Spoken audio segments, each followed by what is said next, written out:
আজানের শাব্দিক অর্থ আর পারিভাষিক অর্থ যে কোনো বিষয়ে আলোচনা করলে এটা একটা আলোচনা যে আজান মানে কি।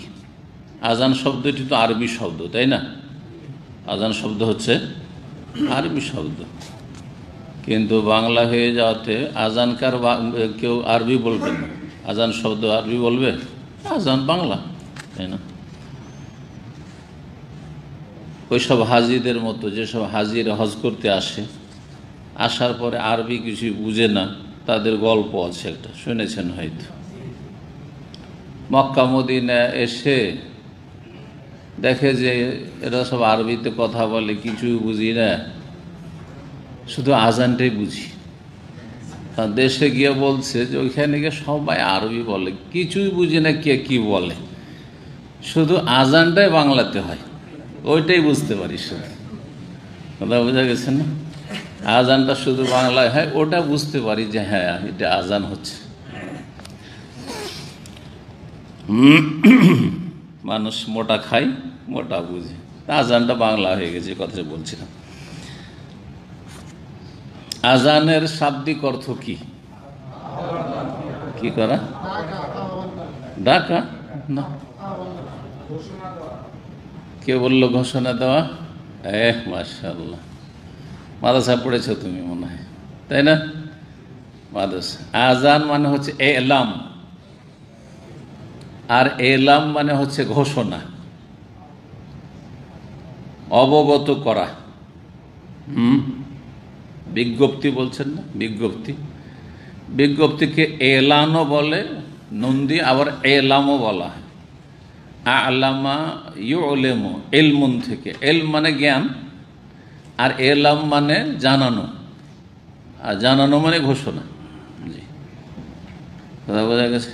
আর এলান মানে হচ্ছে ঘোষণা, এলান মানে ঘোষণা, এলাম মানে জ্ঞাত করা, জানানো, হ্যাঁ, ঘোষণা করা ইত্যাদি। তো এটা হচ্ছে শাব্দিক অর্থ। তো আজানকে আজান কেন বলা হয়? শাব্দিক অর্থের সাথে সম্পর্ক সহজ, যে আজানে কি করা হয়? সলাতের ওয়াক্ত শুরু হয়েছে এর ঘোষণা করা হয়, এ সম্পর্কে জানিয়ে দেওয়া হয়, জ্ঞাত করা হয়। আজানের পারিভাষিক অর্থ কি? পারিভাষিক অর্থ মানে হচ্ছে শরঈ অর্থ, পরিভাষা, ইসলামিক পরিভাষা, যেহেতু এটি ইসলামিক পরিভাষা। ইসলামের আগে আজানের ধারণা জাহিলি যুগে না মক্কার মুশরিকদের মধ্যে ছিল, না হিন্দুদের মধ্যে ছিল, আর না অন্য জাতি ইহুদি খ্রিস্টানদের মধ্যে ছিল। তাহলে আজান হচ্ছে একটা ইসলামিক পরিভাষা, আল ইসতিলাহ আল ইসলামী।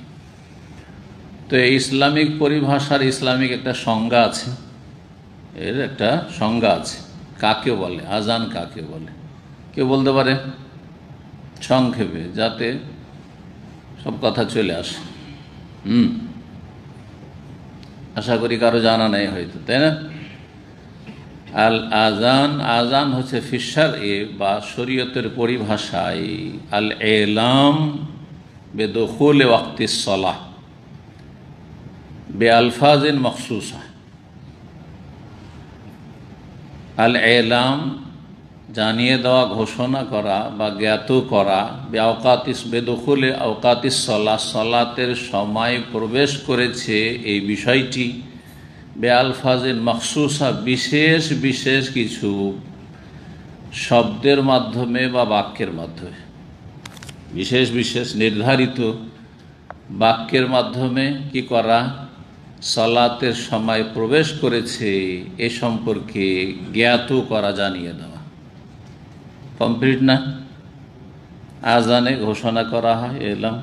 কিসের ঘোষণা? বেদখুল ওয়াক্তি সলা, সলাতের রক্ত প্রবেশ করেছে, তার আগে আজান নয়। আর বিশেষ কিছু শব্দ রয়েছে যেগুলি শরীয়ত দ্বারা নির্ধারিত, ওহির মাধ্যমে প্রমাণিত, রাসূলুল্লাহ সাল্লাল্লাহু আলাইহি ওয়াসাল্লামের হাদিসে। এছাড়া আমি নিজের ভাষা দিয়ে দিলে সেটা আজান হবে না, মখসুসা, খাস বিশেষ বিশেষ বাক্য হইতে হবে। আর সেগুলি যে প্রচলিত বাক্য রয়েছে, এতেও আজান একামতের বাক্য কতটি কি এ বিষয়ে কিন্তু ফোকাহাদের কয়েকটি মত রয়েছে। ইনশাআল্লাহ তাআলা জানবেন, যেমন মাদ্রাসার ছাত্ররা জানে। এই বিষয়গুলি আপনাদেরকে বলবো, যারা ধরে রাখতে পারলো, আর না হলে অন্তত অন্যরা উপকৃত হবে।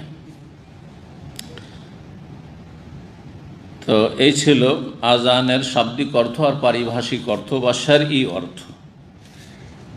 আজান সম্পর্কে এক হাদিস যেটি আমরা এর আগে আলোচনায় করেছি এবং কয়েকবার করে হাদিসটি এসছে, আর তা হচ্ছে বেলাল রাদিয়াল্লাহু তাআলা আনহুর আজানের হাদিস। বেলাল রাদিয়াল্লাহু তাআলা আনহুর আজানের হাদিস। এই হাদিস বুখারীতে কয়েকবার এসেছে, যেমন 605 নম্বর হাদিস, আল আজান ও মাসনা মাসান, আজানের বাক্যগুলি দুই দুই করে হবে, এতে এসেছে 605 নম্বর হাদিস। তারপরে 606 নম্বর হাদিস, ফাউমেরা বেলালুন আইয়াশফাল আজান ওয়াইয়ুতিরাল ইকামা। তার আগের হাদিসে ছিল যে ওমেরা বেলালুন, বেলালকে নির্দেশ দেওয়া হয়েছিল যে আজানের শব্দগুলি জোড়া জোড়া যেন দেয়, আর ওয়াইয়ুতিরাল ইকামত একটি একটি করে বাক্য যেন হয়, ইল্লাল ইকামত হবে কাদ কামাতিস সালাহ। তারপরে 607 নম্বরে আবার ওই হাদিসটি এসছে, যেটাও একামতের কথা প্রমাণ করতে গিয়ে অধ্যায় কায়েম করে ইমাম বুখারী রাহিমাহুল্লাহ বলছেন 607 নম্বর হাদিসে, ওমেরা বেলাল, আনাস রাদিয়াল্লাহু তাআলা আনহু বর্ণনাকারী হাদিসের, বলছে বেলালকে নির্দেশ দেওয়া হয়েছিল আইয়াশফাল আজান, জোড়া জোড়া একামত দেবে, ওয়াইয়ুতিরাল ইকামা, একামত দেবে, বেজোড় দিবে, মানে একটি একটি করে বাক্য, ইল্লাল ইকামত হবে কাদ কামাতিস সালার বাক্যটি দুইবার করে। তার এটা হচ্ছে প্রসিদ্ধ হাদিস সহিহ বুখারীতে। আর এই আজান কোথাকার বলেছিলাম? মদিনার আজান। মদিনায় প্রথম হিজরি থেকেই আজানের বিধান আসে, আর দীর্ঘ 10 বছর নবী সাল্লাল্লাহু আলাইহি ওয়াসাল্লামের জীবদ্দশায় আজান, আর আজ পর্যন্ত চলতে আছে। আল্লাহ কিয়ামত পর্যন্ত বহাল রাখুন। মক্কার আজানের হাদিস, আবু মাহজুরা রাদিয়াল্লাহু তাআলা আনহু মক্কার মুয়াজ্জিন ছিলেন তিনি মক্কা বিজয়ের পরে, তার শেষ জামানায় মক্কা বিজয় হলো, তারপরে আবু মাহজুরা আজান দিতেন। এই হাদিস সহিহ বুখারীতে নেই। কোথায় আছে? সহিহ মুসলিম আছে, আর অন্য মুসনাদ আহমদে আছে, অন্য আবু দাউদ, নাসাই, বিভিন্ন হাদিসের কিতাব আছে, সহিহ মুসলিম আছে, সহিহ হাদিস সহিহ। জি, দুটোতে পার্থক্য রয়েছে, দুটোর আজানের বাক্যে কি রয়েছে? পার্থক্য রয়েছে। এখন আজান সম্পর্কে আজানের বাক্য সংখ্যা কতটি? যে আজান প্রচলিত আজান আপনাদের সে হানাফি সমাজে যে আজান, সেটা এখানেও আজান দেখছেন ওইটি। সাধারণভাবে যে আজানের আমল সেটা দেখছেন, তাতে কতটি বাক্য রয়েছে কে বলতে পারে? না গয়না না, এখনই বলতে হবে। 15টি। মাশাআল্লাহ, গণনা করে তো সবাই বলতে পারবে। হ্যাঁ, 15টি, তাই না? আজান বেলাল রাদিয়াল্লাহু তাআলা আনহুর আজানে এবং আব্দুল্লাহ বিন যায়েদ বিন আব্দুর, যিনি প্রথম স্বপ্ন দেখে এসে নবী সাল্লাল্লাহু আলাইহি ওয়াসাল্লাম বলেছিলেন, তার আজানের বাক্য সংখ্যা কত ছিল? 15টি ছিল। জি, এই আজানকে বলা হয় আজান ও বেলাল, কারণ বেলাল রাদিয়াল্লাহু তাআলা এই বাক্যগুলি দ্বারা আজান দিতেন। একামতের সংখ্যা তাহলে কতটি হবে? বেলাল রাদিয়াল্লাহু তাআলা হাদিসে কে বলবে? কে বলছে? কত? 11টি। একামত সংখ্যা 11। মাশাআল্লাহ। এই আজানের তরিকা হাম্বলি মযহাবের উলামায়ে কেরামগণ বা জনগণ নিয়েছেন, আগে আলেমরা নিয়েছে, তারপরে পছন্দ করেছে। আর এটি হচ্ছে আহলুল হাদিস সালাফিদের কাছে পছন্দনীয় মত। তবে অন্যগুলিও জায়েজ আছে, যতগুলি সহিহ হাদিস দ্বারা প্রমাণিত, এটা মনে রাখতে। জায়েজ সবগুলি তরিকা যেগুলো সহিহ হাদিস দ্বারা প্রমাণিত, তার মানে অপশন আছে, এটাও চলবে আর ওটাও চলবে। এটা সব জায়গায় কিন্তু না, আবার এই ফর্মুলা চলবে না। যখন দেখবেন যে সবগুলি সহিহ হাদিস আর সবটা সমন্বয় সম্ভব, যে কখনো এইটা দেওয়া হয়েছে বা মদিনা এইটা দেওয়া হয়েছে, মক্কা এইটা দেওয়া হয়েছে, তাহলে দুটোই জায়েজ। আর যেহেতু দুই দিকে হাদিস সহিতে কেন দুটো তরিকা মানব না? কেউ যদি এটা দেয় বা কখনো কোনো ওক্তে এটা দিলাম, কোনো ওক্তে ওইটা দিলাম, সমস্যা নেই, এটাই জায়েজ। কখন এটা চলবে না ঢালাও ভাবে, যেটা আমাদের দেশে বিভ্রান্ত করে কিছু বিদাতি সমাজ বা সুবিধাবাদী হুজুরেরা, বক্তারা। সব কাজে এটাও ঠিক ওইটাও ঠিক, সহিটাও ঠিক, জয়ীফটাও ঠিক, জালটাও ঠিক। এইটা হচ্ছে গুমরাহি। এইখানে সাবধান, কিন্তু কথা বুঝছেন না? বুঝছেন না? যেমন লা ইলাহা ইল্লাল্লাহর জিকিরও ঠিক, ইল্লাল্লাহ জিকিরও ঠিক, আল্লাহর জিকিরও ঠিক, আর হু হু হু ওটাও ঠিক। এরা হচ্ছে গুমরাহ, এরা হচ্ছে পথভ্রষ্ট। কথা বোঝা গেছে? কারণ এগুলি বাকি জাল, সব হুয়া। পুরো বাক্যের জিকির হইতে হবে। বাক্য ছাড়া, সম্পূর্ণ সেন্টেন্স ছাড়া কোনো জিকির নেই ইসলামে। শুধু আল্লাহর জিকির নেই, ইল্লাল্লাহ অসম্পূর্ণ, কোনো সেন্টেন্সই না। একটা বাক্যের একটা অংশ, শুধু একটা অংশ দিয়ে কোনো জিকির হয় না।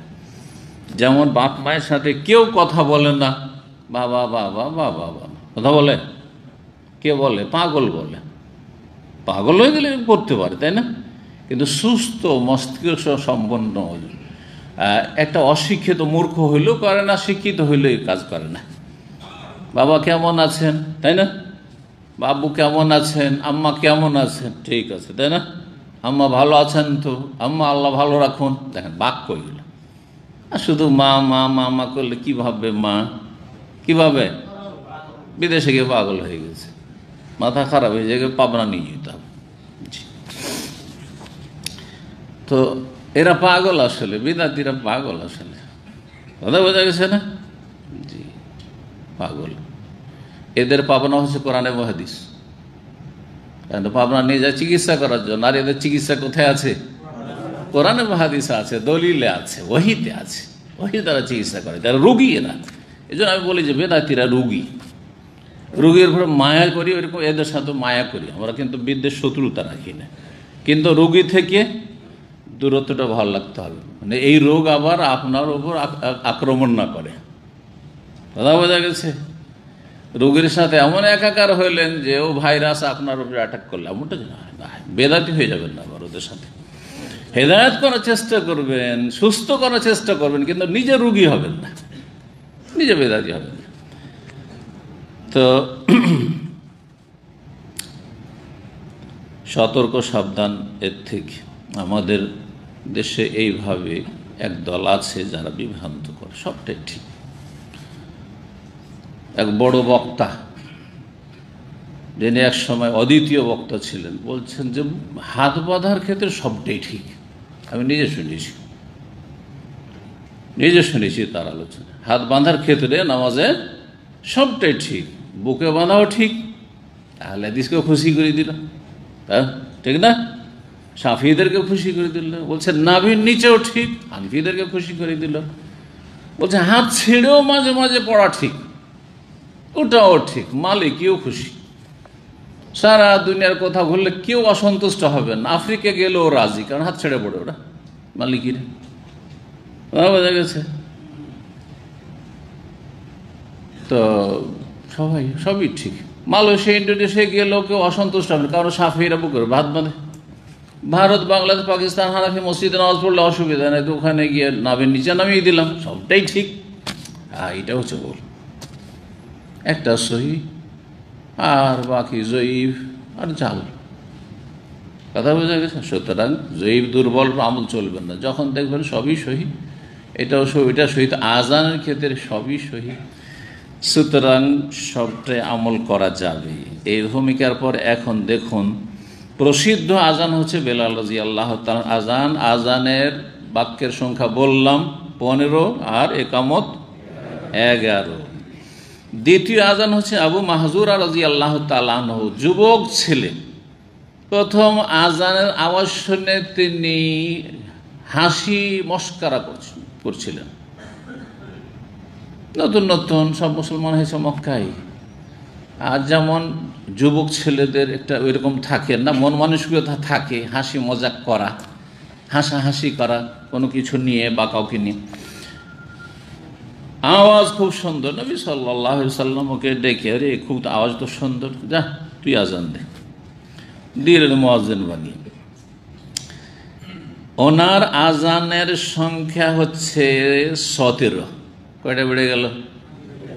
গেল দুটা বেড়ে গেল, 17। জি, এটাকে বলা হয় আজান আবু মাহজুর, আবু মাহজুরার আজান বা মক্কার আজান।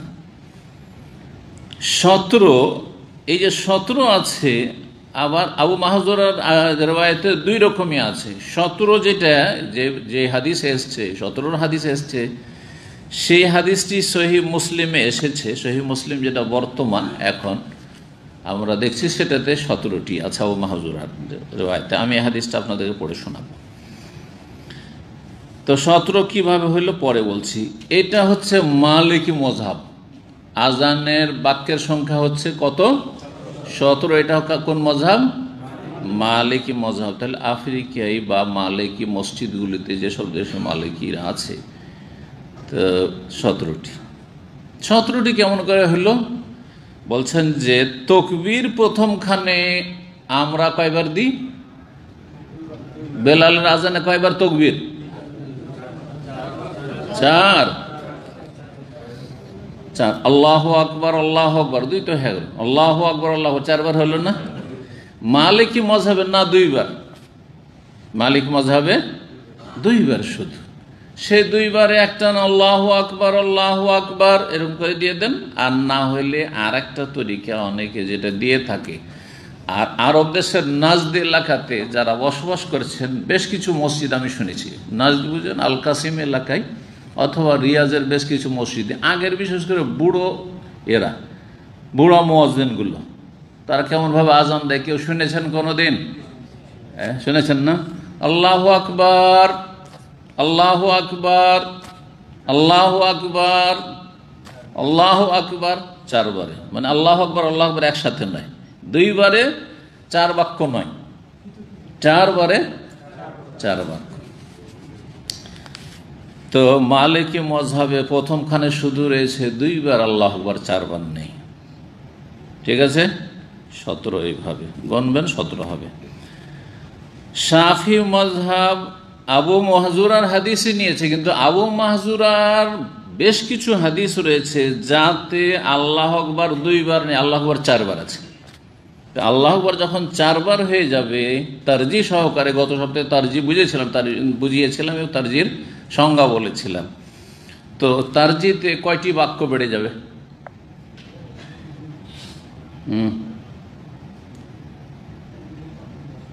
বলেন। হ্যাঁ, 4। তারজি আবু মাহজুর রিওয়ায়াতে রয়েছে, সে মালিকীদের কাছে তারজি রয়েছে আর এদের কাছেও তারজি রয়েছে। কিন্তু তকবীর মালিকীদের কাছে কয়টা বললাম? 2টা বললাম। আর শাফি মযহাবে তকবীর হচ্ছে 4। তাহলে কয়টা বাড়লো? 2টো বাড়লো। কত হয়ে গেল তাহলে? 19। এই জন্য আবু মাহজুরা যেটা প্রসিদ্ধ রেওয়াজ, যেটা শাফি মযহাব নিয়েছে, সেটা হচ্ছে আজানের কালেমাত বা বাক্য হচ্ছে 19টি। জি হ্যাঁ, 19টি। এখন বাকি কয়টি মযহাব হয়ে গেল তাহলে? হাম্বলি মযহাব হয়ে গেল, মালিকি মযহাব হয়ে গেল, শাফি মযহাব হয়ে গেল, হলো না? হাম্বলি মযহাবে আর আহলে হাদিসদের কাছে কি বললাম? আজানের বাক্য হচ্ছে 15 পছন্দনীয়, আর একামত হচ্ছে 11।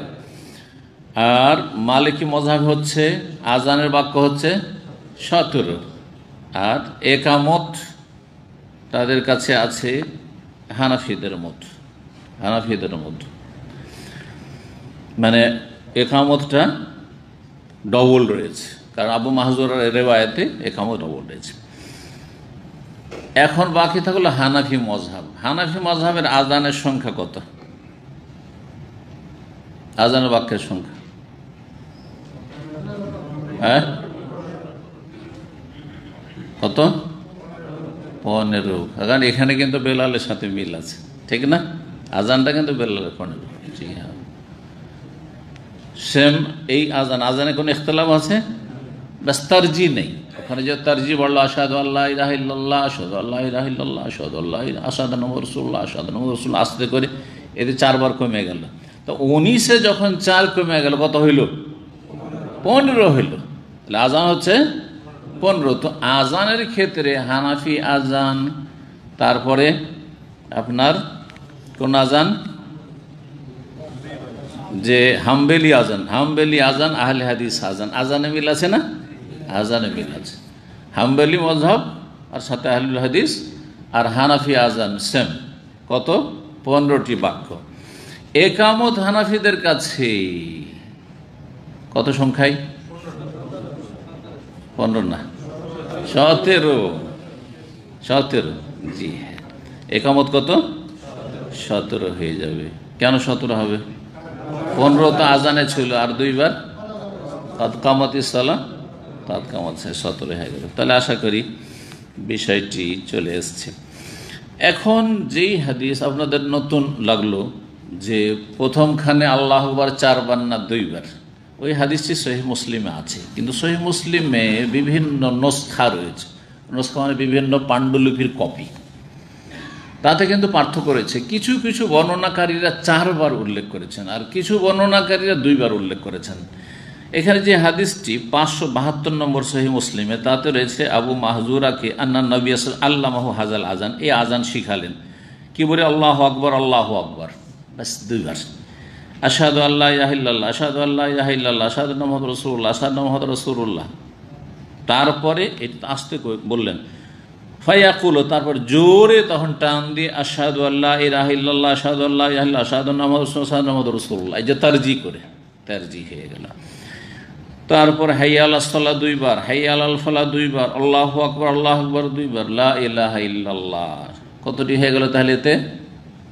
হ্যাঁ, আজানের বাক্য কতটি হইল? না, হ্যাঁ 17 হইল, কারণ আল্লাহু আকবার হয়েছে। এটা হচ্ছে মালিকি মযহাব। কিন্তু ওই আবু মাহজুরের হাদিসি দলিলে পেশ করছে শাফেঈরা, আর তারা কি বলছে? তারজি সহকারে কি হবে? তাতে কি হয়ে যাবে? 19টি হবে। ওইটা কোথা থেকে আসলো? এই ক্ষেত্রে বলছেন যে প্রথম কথা, আব্দুল্লাহ বিন যায়েদের রিওয়ায়াতে 2 বার এসেছে, 4 বার এসেছে। ওয়াল মাশহুর ফি তারবি, 4 বার করে আল্লাহু আকবার এসেছে, 4 বার করে আল্লাহু আকবার এসেছে। কিন্তু আব্দুল্লাহ বিন যায়েদের এতে আবার ও তারজি নেই। শাফি, আবু হানিফা, আহমদ 4 বার করে নিয়েছেন, অধিকাংশ ওলামারা 4 বার করে নিয়েছেন, আর 2 বার করে আল্লাহু আকবার নিয়েছেন কালা মালিক, ইমাম মালিক শুধু। এটি হচ্ছে মদিনার আমল। মক্কার আমল ছিল 4 বার করে আল্লাহু আকবার বলা। তারবির হাদিস 4 বার করে আল্লাহু আকবার হাদিস হচ্ছে বেশি শক্তিশালী।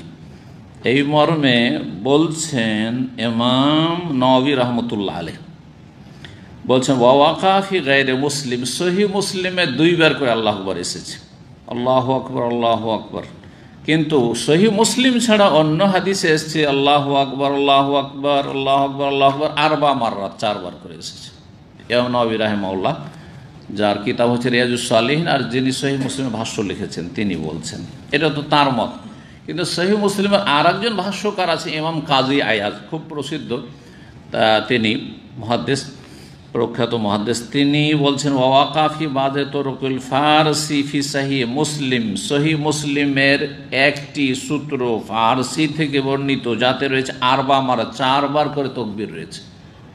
তাহলে 4 বার করে সহিহ মুসলিমের কোন নুসখাতে রয়েছে, তাহলে কত হয়ে যাবে? 19 হয়ে যাবে। তো যাই হোক, খুব সংক্ষেপে আবার বলি যে আবু মাহজুরার হাদিস 2 রকম বর্ণিত হয়েছে, 4 বার তাকবীর দিয়েও আর 2 বার তাকবীরে। 4 বার তাকবীর হলে কি হয়ে যায়?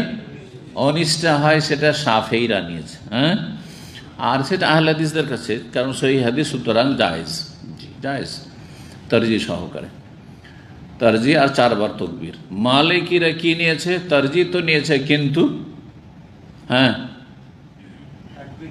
তাকবীর 4 বার নেয়নি, 2 বার নিয়েছে। তো এই হচ্ছে সার কথা। বলছে খোলাসাতুল খেলাফ, এইসব যে ইখতিলাফগুলি হয়েছে তার সার কথা হচ্ছে যে আজানের শুরুতে তকবীর অধিকাংশ ওলামাদের কাছে 4 বার করে, আর এটি হচ্ছে অধিকাংশ আইম্মায়ে কেরামদের মত। আর দ্বিতীয় মত হচ্ছে 2 বার করে তকবীর, অবহি কালা মালিক, ইমাম মালিক রাহিমাহুল্লাহর মত। হানাফি মজহাবের বড় 3 জন ইমাম, কে জানে যারা হানাফি মাদ্রাসায় পড়েছে তারা তো বলতে পারবে। হ্যাঁ, হানাফি মজহাবের বড় ইমাম কিন্তু 3 জন। প্রথম হচ্ছেন যিনি ওস্তাদ, ইমাম আবু হানিফা, হ্যাঁ, আর তার 2 জন সবচেয়ে সিনিয়র ছাত্র ছিলেন। একজন হচ্ছে ইমাম আবু ইউসুফ, যিনি বাগদাদের আব্বাসী আমলে দীর্ঘ সময় ধরে প্রধান বিচারপতি ছিলেন, আর আরেকজন হচ্ছে ইমাম মোহাম্মদ বিন হাসান শাইবানি। এই 2 জন ইমাম তাদের ওস্তাদ ইমাম আবু হানিফা রাহিমাহুল্লাহর সাথে 1/3 বেশি মাসলা মাসাইলে দ্বিমত পোষণ করেছেন। কখন? যখন দেখেছেন যে আমাদের ওস্তাদ ওই হাদিসগুলি তখন পৌঁছেনি, কারণ হাদিসের চর্চা ওই যুগে, হাদিসের সফর শুরু হয়নি, তখন তার হাদিস কিতাবে আসেনি, ছড়িয়ে ছিটিয়ে বিভিন্ন শহরে ছিল। ইমাম আবু হানিফা রাহিমাহুল্লাহ কুফার বাইরে বা ইরাকের বাইরে কোথাও যাননি, কিন্তু অন্য আইম্মায়ে কেরামগণ কোথায়, ইমাম বুখারী বুখারা থেকে এসে, আর তারপরে সমস্ত আরব দেশগুলি, মেসর, তারপর ইরাক, শাম, মক্কা, মদিনা, ইয়ামান, সমস্ত জায়গায় যখন সফর করলেন, আর অনেক হাদিস আসলো, আস্তে আস্তে ইমাম আবু ইউসুফ রাহিমাহুল্লাহ আর ইমাম মুহাম্মদ সেই সময় যখন হাদিসগুলো অনেক পেলেন, ইমাম বুখারীর আগে হাদিসগুলো পেলেন, বিশেষ করে ইমাম মালিকের যুগ। ইমাম মালিক মদিনার ইমাম ছিলেন, তার হাদিসের পাণ্ডিত্য অনেক বেশি ছিল ইমাম আবু হানিফা রাহিমাহুল্লাহর তুলনায়, কারণ হাদিসের চর্চা তিনি মদিনার ইমাম।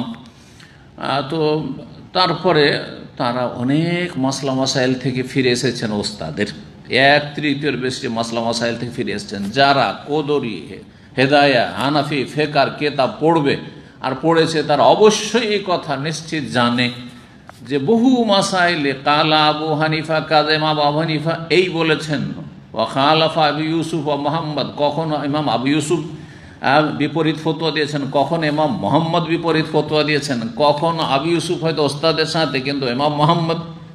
যেমন এই যে ফেতরা দিতে হবে, তো ইরাকি এর ফতোয়া ছিল ইমাম আবু হানিফার, কারণ ইরাকের মানুষ উনি ছিলেন, ওইটাই জানতেন। মদিনার যে ছোট হয় ওর চাইতে, সেটা জানতেন না। তো উনি একসাথে আধা সা প্রথম কথা, আর আধা সা তো বড় সাহ, আর সেটা 4 সেরের আধা সা 2 সের। এই জন্য হানাফি মজহাবের লোকেরা 2 সের বলে, 2 সেরের মূল্য ধরে, আর তারপরে তখন তাদের এটা ফেতরাটা অনেক কমে যায়। আধা সা ধরলো, সাটা বড় ছিল কিন্তু আধা করে তখন কমে গেল। পক্ষান্তরে মদিনার সা ছিল একটু ছোট সা, যেটা 2.5 কেজি 3.25 সেরের মতো ছিল, বা 3 সেরের মতো ছিল। আর তারপরে সেটা 1 সা দিয়েছেন নবী সাল্লাল্লাহু আলাইহি ওয়াসাল্লাম, সাহাবায়ে কেরামগণ, মুআবিয়া রাদিয়াল্লাহু তাআলা খলিফা, 4 খলিফার যুগে 1 সা করে চলেছে। মুআবিয়া রাদিয়াল্লাহু প্রথম যখন খলিফা হলেন 40 হিজরির পরে, প্রথম এসে মদিনায় যখন তিনি খুতবা দিলেন, বললেন যে গমের দাম তো অনেক বেশি, শাম দেশে গম হয়, তোমাদের এদিকে গম টম হয় না মক্কা মদিনায়। আর দেখা যাচ্ছে যে 1 সা গম কিনতে 2 সা খেজুর লাগে। সুতরাং তিনি ইজতিহাদ করে বসলেন যে কেউ যদি 1 সা খেজুর দেয় আর আধা সা গম দেয় তাতেই চলবে। আধা সা খেজুরের কথা কিন্তু বলেননি উনি বলেছেন যে গমের মূল্য বেশি, সুতরাং গম যদি আধা সা দেয় তাহলে চলবে। সাথে সাথে আবু সাঈদ খুদরি রাদিয়াল্লাহু প্রখ্যাত সাহাবী বিরোধিতা করেছেন, বলেছেন না, এটা চলবে না, আমি এটা করবই না। আম্মা নাফা উখরুজু কামা কুনতু উখরুজু আলা হাদি রাসূলিল্লাহ, আমি ওইভাবেই ফেতরা বের করবো যেভাবে রাসূলুল্লাহ আমলে আমি ফেতরা বের করেছি 1 সা করে। আপনার এই ফতোয়া শুনবো না। আপনি সরকার হইতে পারেন, আপনি শাসক হইতে পারেন, কিন্তু রসুলের নাফরমানি করে আপনার হুকুম মানব না। তাহলে বিরোধিতা করেছে, ইজমা হয়নি তাহলে এর উপর। তো যাই হোক, আসল বিষয় দিকে ফিরে আসি। কি জন্য দিয়ে বলতে গেলাম আজান সম্পর্কে বলতে গিয়ে, হ্যাঁ কেন দূর গেলাম?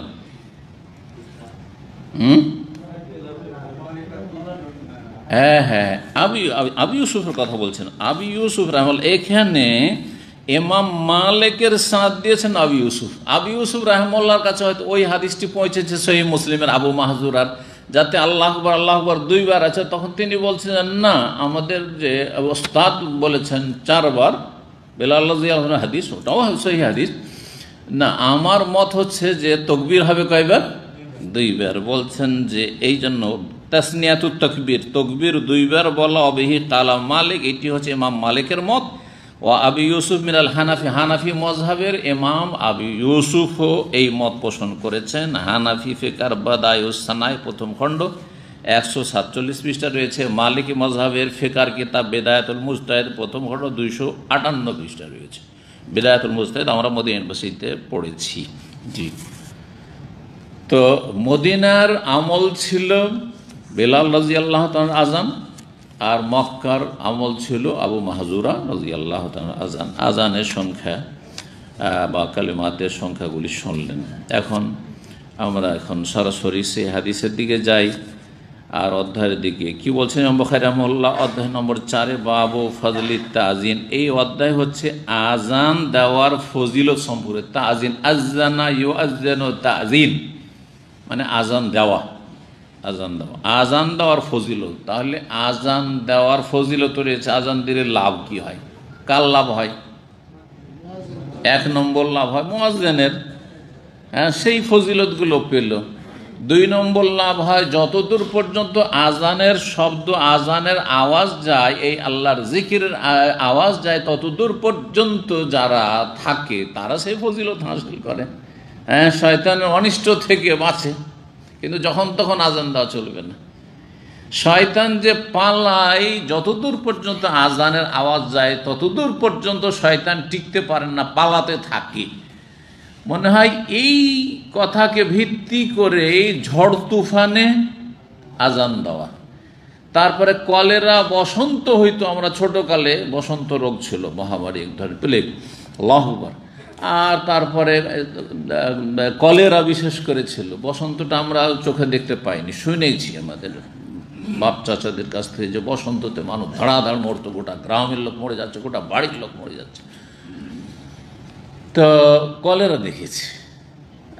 এখন কলেরা তেমন না, ডায়রিয়া আছে।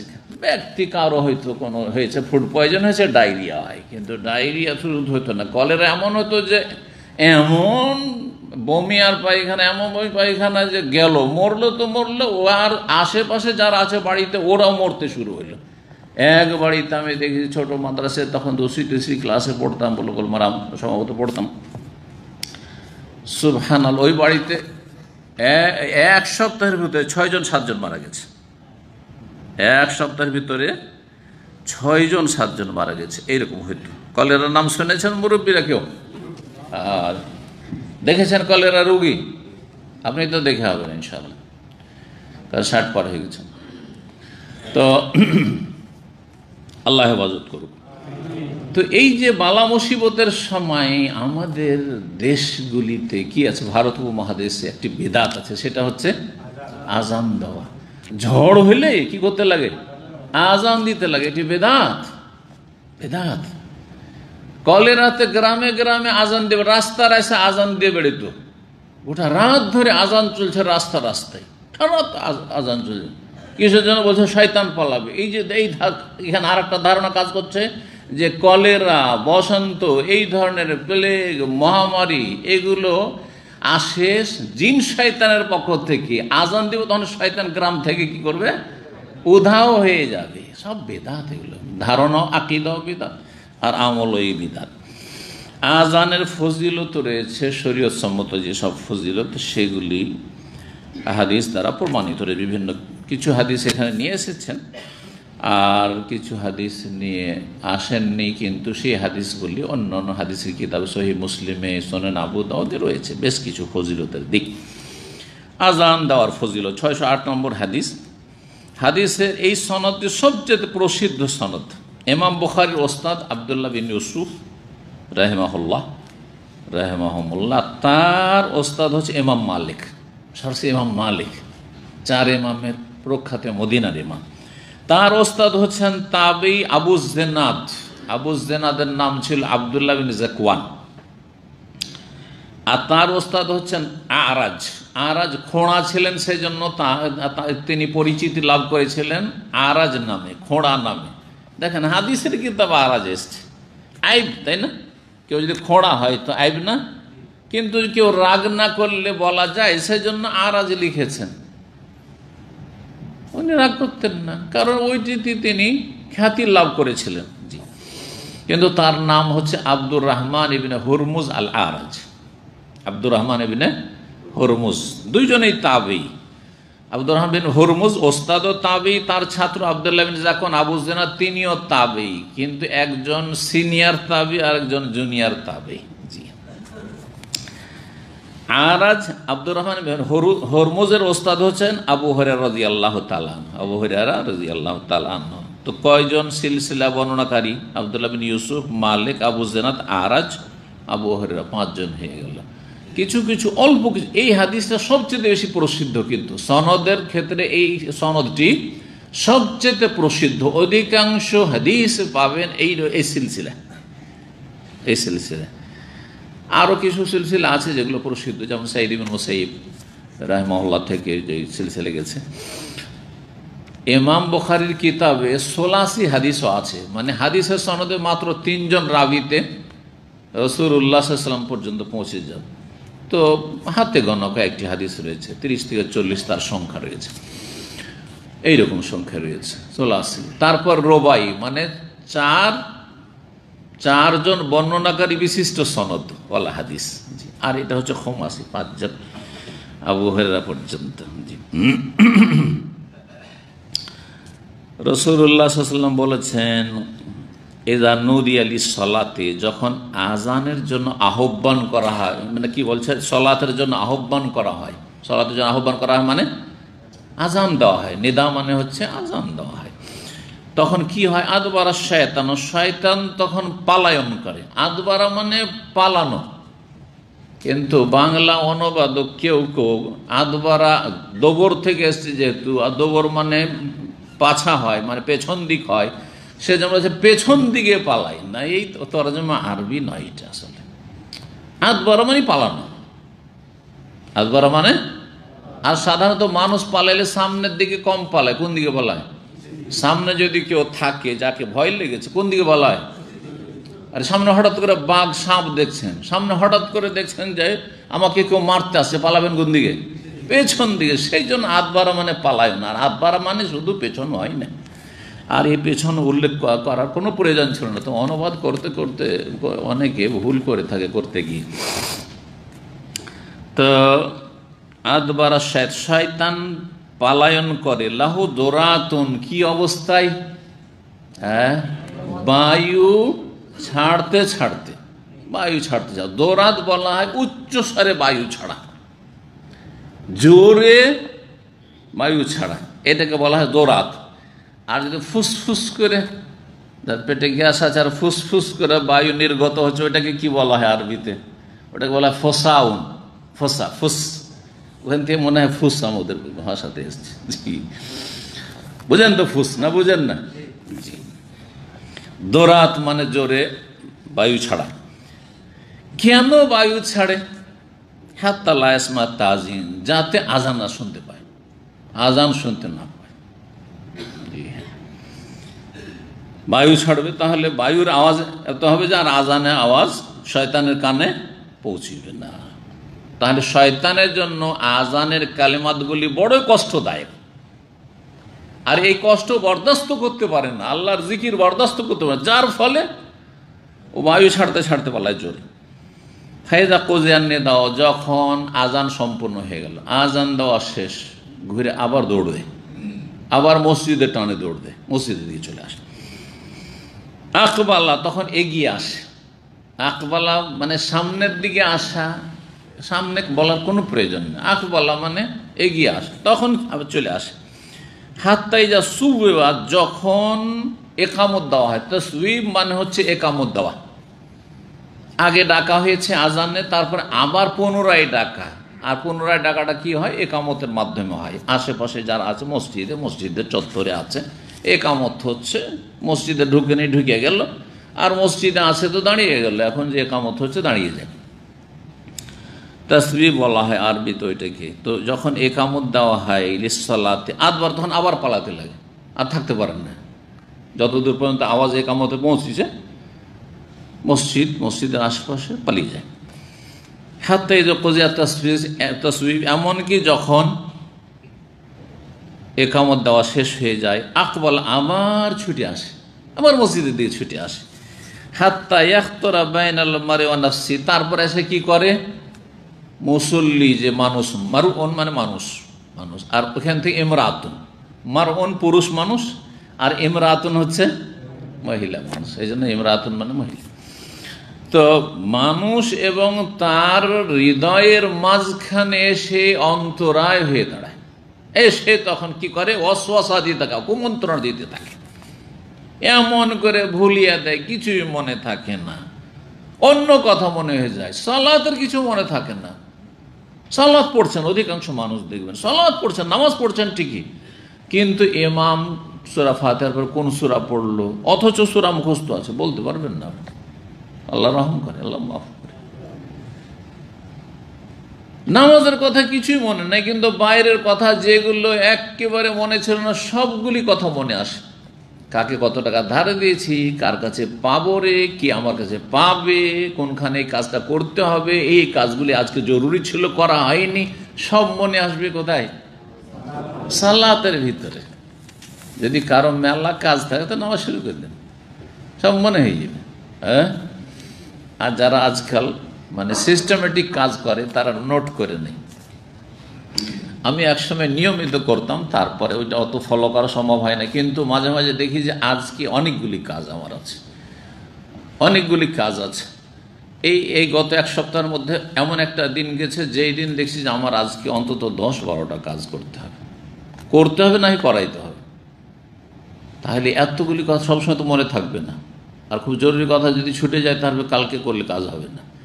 তখন সবগুলিকে ফজর পরে সাথে সাথে, একযুগ ছিল আমরা ওই টেবিলের ওপরে যে ক্যালেন্ডার আছে ওইখানে নোট করে রাখতাম, অফিসিয়াল কাজ অফিসের সামনে নোট থাকলে ভালো সুবিধা।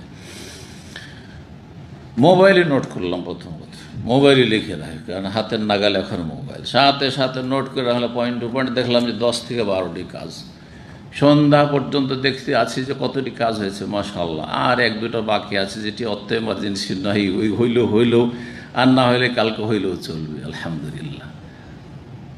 করেন কেউ এরকম? যারা অফিসিয়াল জব করেন, বিভিন্ন কাজ আছে, অথবা নিজের সাংসারিক কাজে মেলাগুলো কাজ ছাড়তে হবে, একটা বেশি ইম্পর্টেন্ট আর একটা কম, তাহলে যেটা বেশি গুরুত্বপূর্ণ সেটা আগে নোট করে রাখতে হবে, না হলে ভুলে যাবেন। এই তরিকাটা ভালো তরিকা, জ্ঞানীদের কাছ থেকে শিখা। তো উজকুর কাজা, তখন এই শয়তান স্মরণ করায় যে অমুক কথাটি স্মরণ করো, আরে ওইটা স্মরণ করে, এইটা ভুলে গেছি, তো ওইটাই ভুলে গেছি।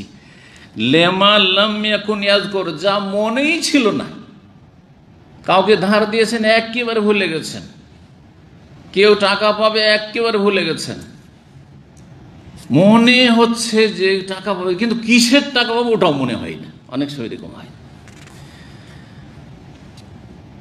যা মনে আসছিল না সব মনে চলে আসে নামাজের ভিতরে। হাত্তা ইয়াজাল্লাহ রজল, এমন হয়ে যায় মানুষের লা ইয়াদরি, যে বুঝতেই পারে না, টের পায় না, কামসাল্লা কয় রাকাত হলো, তা সাহতে বসবো না, সালাম ফিরবো না, 2 রাকাত না 3 রাকাত, 3 রাকাত না 4 রাকাত, কিছুই বুঝে না, এরকম হয়ে যায়। কোত্থেকে হয় এটা? শয়তান করায়। যার সালাতে যত বেশি কি আছে দুনিয়াদারি, মানে দুনিয়া নিয়ে মগজে ঢুকিয়ে নামাজ পড়তে লেগেছে, খুশু নাই, সালাতের রুহ নাই। খুশু হচ্ছে সালাতের রুহ, আত্মা।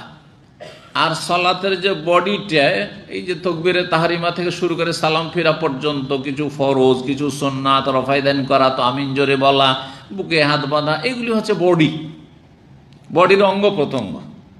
যেমন শরীরে অঙ্গ প্রত্যঙ্গ আছে, একটা আর একটার চাইতে গুরুত্বপূর্ণ। দেখেন আঙ্গুলের চাইতে গুরুত্বপূর্ণ হাত, হ্যাঁ, পায়ের একটা আঙ্গুলের চাইতে গোটা পা গুরুত্বপূর্ণ। তারপরে শরীরের আপনার নিচের অংশ চাইতে ওপরের অংশ বেশি গুরুত্বপূর্ণ, মস্তিষ্ক, ব্রেন, বুদ্ধি, কলব, হৃদয়, হার্ট, লিভার ইত্যাদি, ভিতরে বাইরে। ঠিক ওই রকমের সালাতের ভিতরে আছে, কিছু আছে রুকন, শর্ত, ওয়াজিব, আর কিছু আছে সুন্নাত। সবগুলি একাকার করে দিলে হবে না। আপনার শরীরে সবগুলিকে একাকার করেন যে সব সমান, আমার আঙুলটাও যেমন, আমার হাতটাও ওই রকম না, মোটেই না। হ্যাঁ, হার্ট অ্যাটাক হলে যাবেন, কিন্তু আঙুলি অ্যাটাক হলে গেল, একটা আঙুলি না হয়ে গেল, তাই না? এমন কিছু না, একটু ব্যথা পাবো, কষ্ট হবে হয়তো।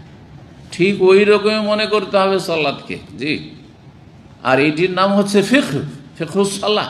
এটা অনেকে বুঝে না। আরে সবই নবীর সুন্নাত, একটাও ছাড়লি বাতিল। আরে সুন্নত ফরজ সব একাকার করে দিলে এটা ফিকহ না, এটা জাহিরিয়াত, এটা আসলে। তো এইরকম কিছু লোকের আমার দেশে আছে, মুফতি। তা আমি ওদের সম্পর্কে সতর্ক করার জন্য এটা বলি যে এতে গড়বড় হয়ে যাবে। এটা আপনি ভুল মেসেজ দিচ্ছেন ইসলামের আপনি। জি, আল্লাহ বুঝার তৌফিক দান করুন। যেখানে সালাত বাতিল হবে না, বাতিল করে দিলেন, আর হয়তো মানে সবইকে এক করে দিলেন। বেশ কিছু ক্ষতির দিক রয়েছে যেগুলো এখানে সময় নিয়ে আপনাদের বুঝায় এখন। তো যাই হোক,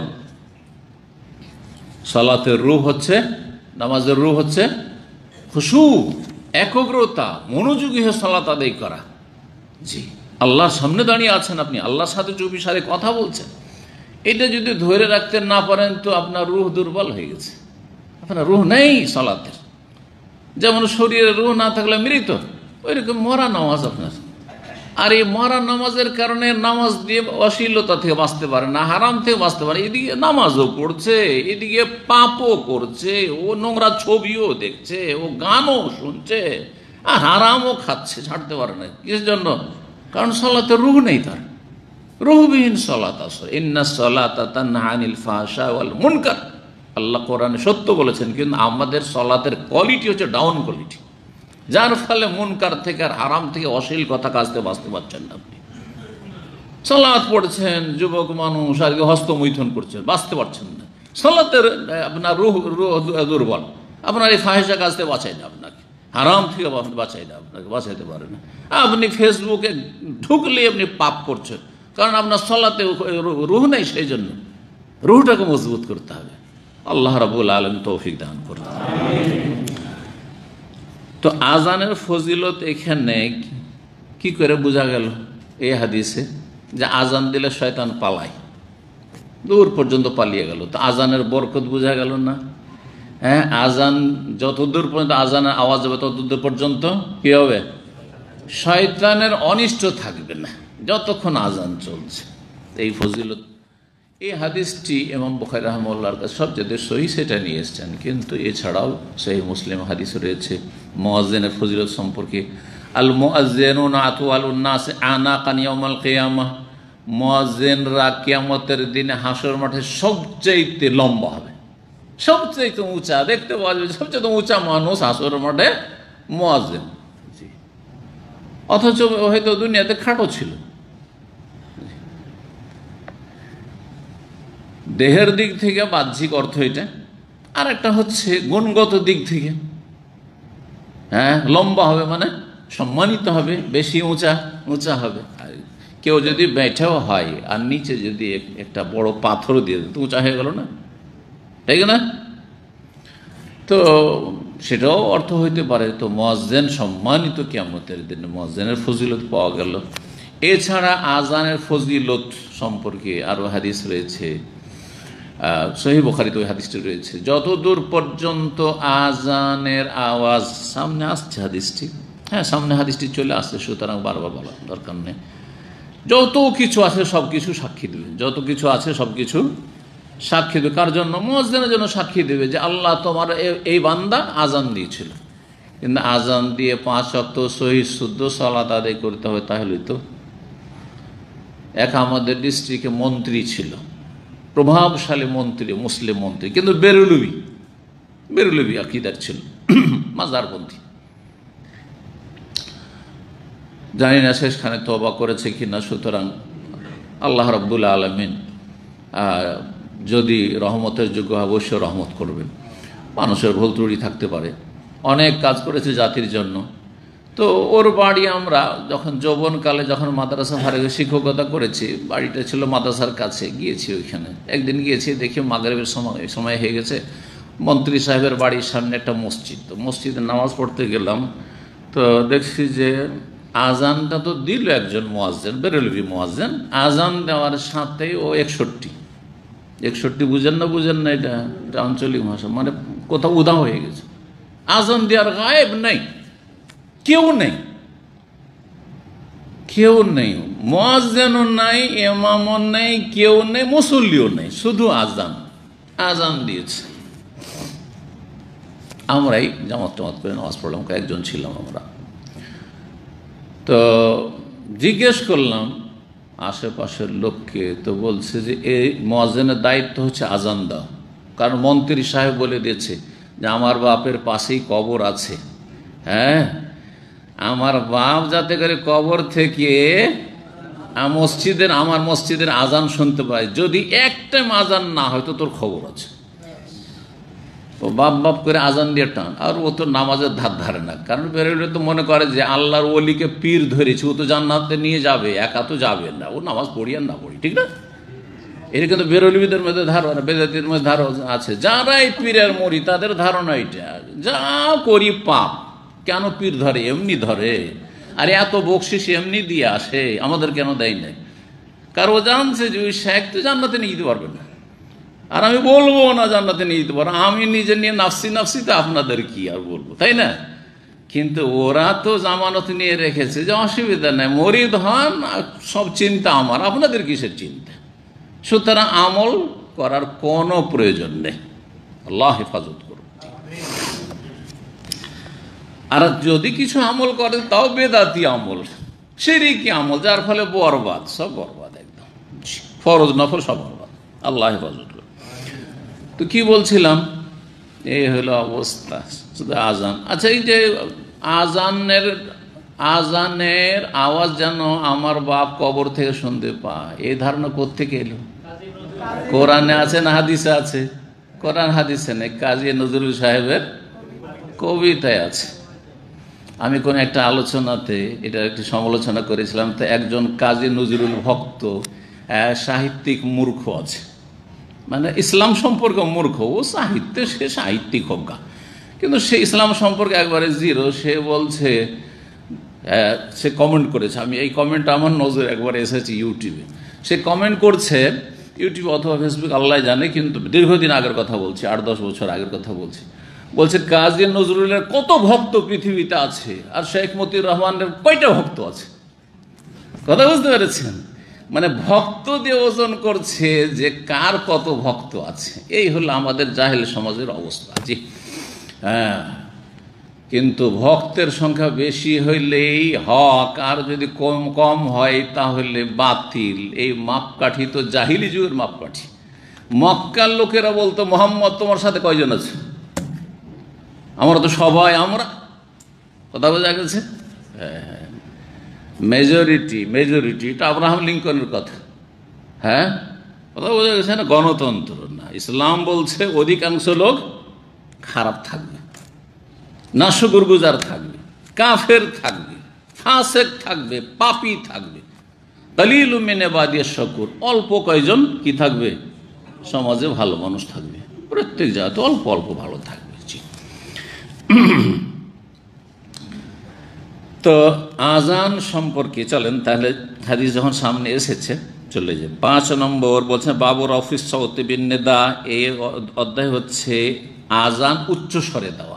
আজান উচ্চ স্বরে যত জোরে পারেন দিতে হবে, মাইক না থাকলে। ওরা মাইক আছে তো ওরা তো ফাটিয়ে দেওয়ার কোনো প্রয়োজন নেই, এমনিতে মাইকে আওয়াজ ফাটিয়ে দিয়েছে। আর আপনিও যদি ফাটিয়ে দেন তো 2 ফাটানোতে এমন ফাটাবেন যে সব গ্রাম থেকে পালাতে বাধ্য হবে, তাই না?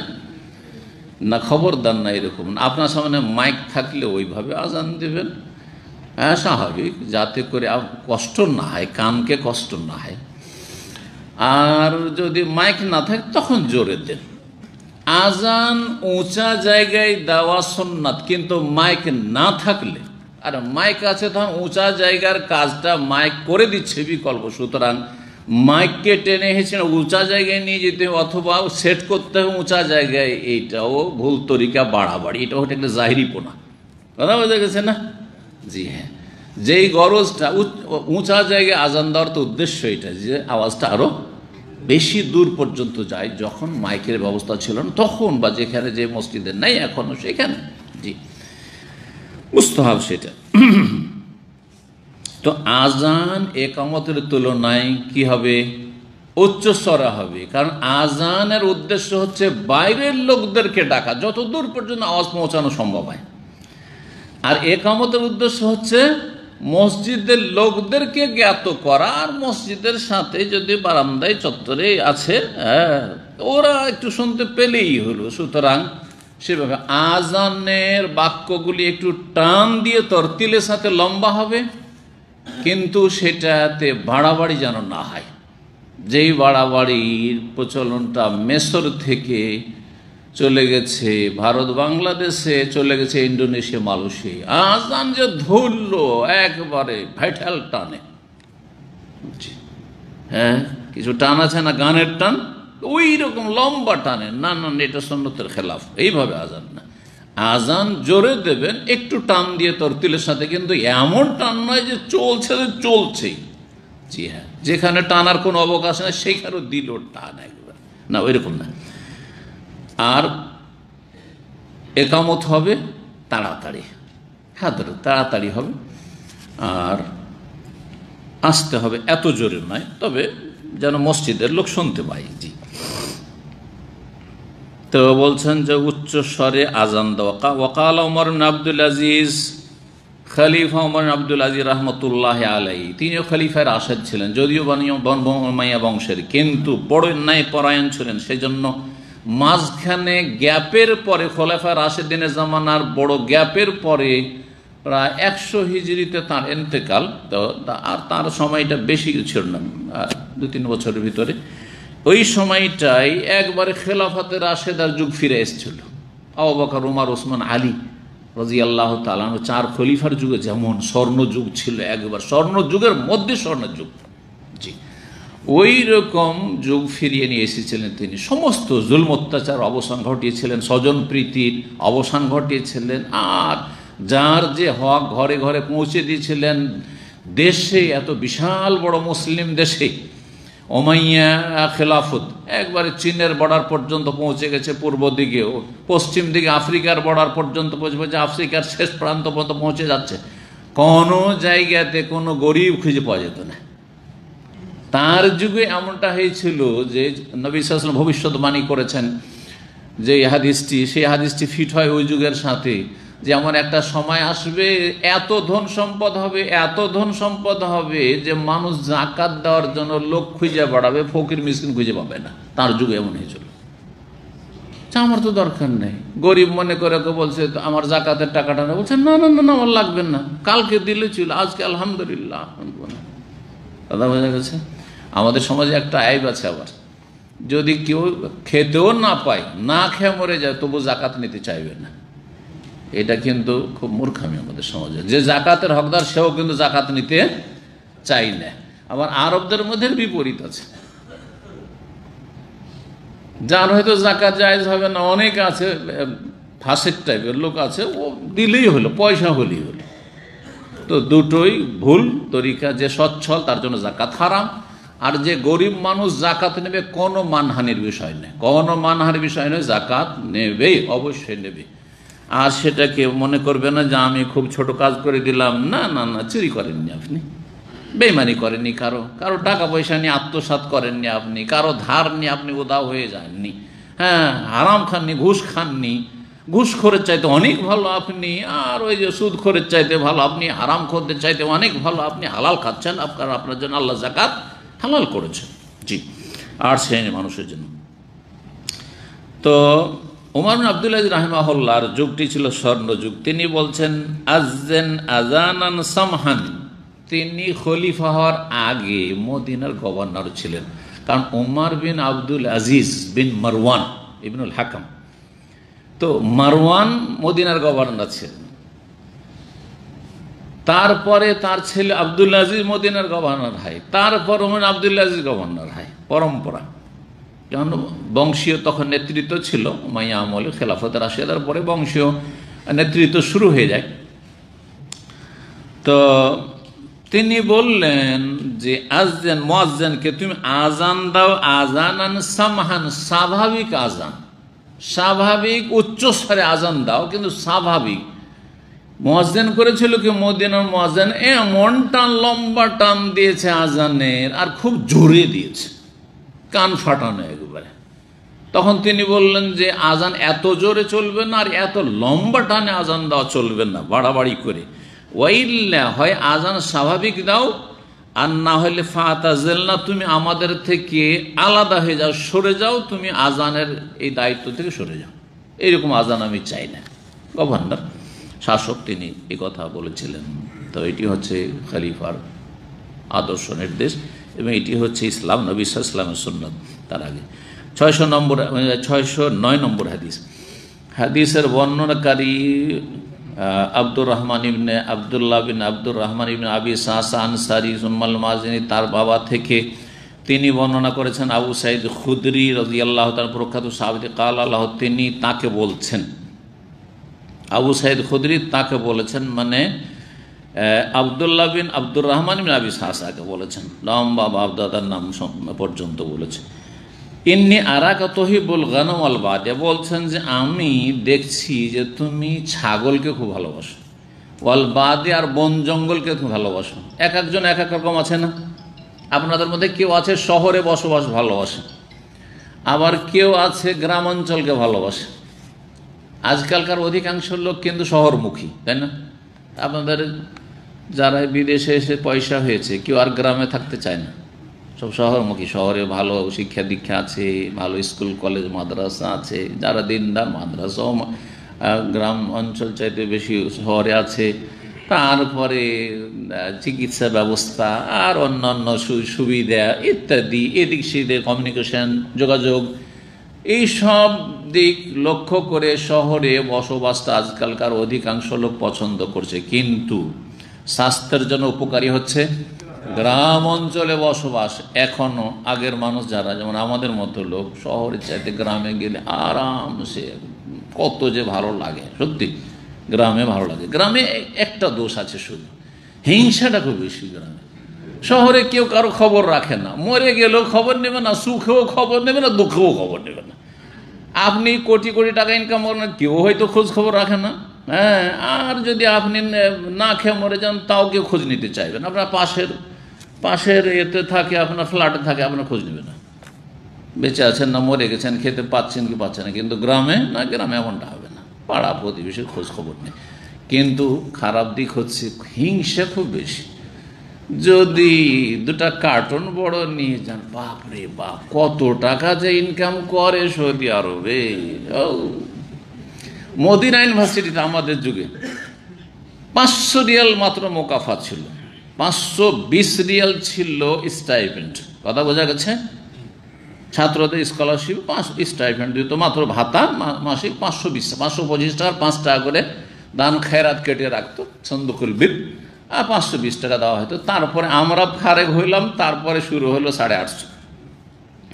আমাদের যুগটা 520-এর যুগ ছিল। চিন্তা করেন, 520 টাকা। তখন রিয়ালের দাম কত ছিল